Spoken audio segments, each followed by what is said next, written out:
clearly. All right, let's take one more call or two more calls. You're calling from a 402. I apologize, we can't get to everybody. You're calling from a 402 area code. Who are you? Where are you calling from? Hi, it's Colin from Nebraska. Hey, Colin, what's going on? What's on your mind? Oh, I had a question for Professor Wolff. Great. I wanted to ask about your cultural neo-Marxist worker cooperatives. Okay. So my question concerns your work on class and surplus, like in relation to your work on helping businesses transition from capitalist businesses to worker cooperatives. Okay. So how do you approach and educate workers like during these transitions? Do you use like your class and surplus analysis, or do you use other methods? I don't know, maybe surplus and class should be defined, but if hopefully you get that question, and I can take my call off there. Thank you. I try to tailor my language to the audience, or what as best I can gauge what the audience understands, what idioms are comfortable for the audience, what they're familiar with. So I assume that most of my audiences, there are exceptions, but I assume that most of my audiences are not particularly familiar with the value and surplus analysis of Marx, through no fault of their own, but because the educational system in the United States systematically avoids teaching that. Can you give them a thumbnail of it? Sure. The basic idea is this, and the way to explain it is to use an example. When you go to look for a job, you sit down with the employer and you discuss all the different things that the job entails. You eventually get to the question, how much am I going to get paid? And the employer says, let's say, $20 an hour. You know something that Marx puts into a beautiful story.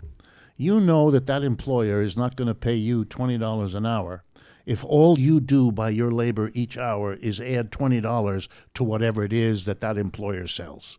The only way you're going to get $20 is if what you do, your brains, your muscle, in that hour adds more than $20 worth of output that the employer will sell, because there's his profit. He pays you the 20, he receives the excess over 20 that your work adds to his output. That, in a nutshell, is what Marx means by workers who are hired in capitalism produce a surplus that they do not get, and that accrues instead to the employer as the profit of the enterprise. And the notion in Marxism that connects to worker co-ops is simply this. If the workers who do the work that produces the surplus want to serve their own best interests, they would not require, not need the employer. They can employ themselves, in which case, collectively, they produce a surplus, but instead of giving it to somebody else, they themselves will decide what to do with it, how to use it, how to distribute it, how to build the business, how to improve their lives and that of their communities.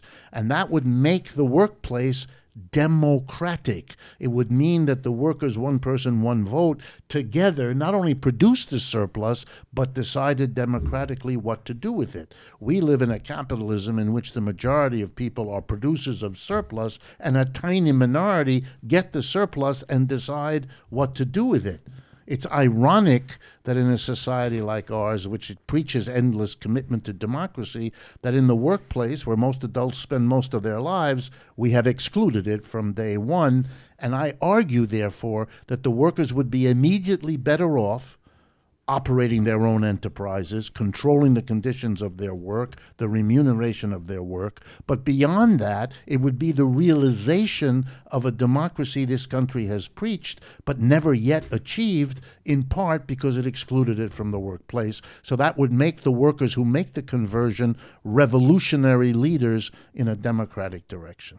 You've just watched a Michael Brooks show video, and you can watch all of our full main live shows every Tuesday night at around 7 p.m. Eastern Time, and subscribe to get all of the clips you want. We're covering the globe. We're focusing on international relations, the intellectual dark web. We're having fun. We're doing deep dives. with a lot of amazing guests. Of course, become a patron for the whole thing at patreon.com/TMBS, or subscribe to this YouTube channel and help us keep growing and get that content out there. Subscribe below.